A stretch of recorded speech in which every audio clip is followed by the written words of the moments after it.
আচ্ছা, প্রিয় শিক্ষার্থী, ফুটবলে আমরা কিভাবে মারবো, তাই না?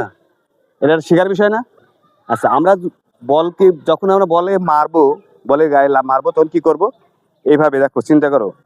এই যে আমি আমি যদি ডাইন পা দিয়ে মারি, বাম পাটাও কিন্তু আমার বলের লাইনে আসতে হবে, ঠিক আছে?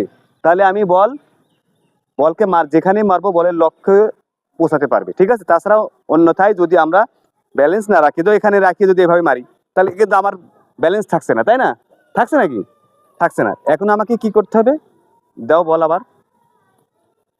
হ্যাঁ, আচ্ছা, এখন আমাকে দেখো এইভাবে, যেখানেই দেখ আমি পাও ছোট বড় যেভাবে নেওয়া লাগে, নিয়ে বলে লাইনে আসলাম, এইভাবে মারলাম, ঠিক আছে না?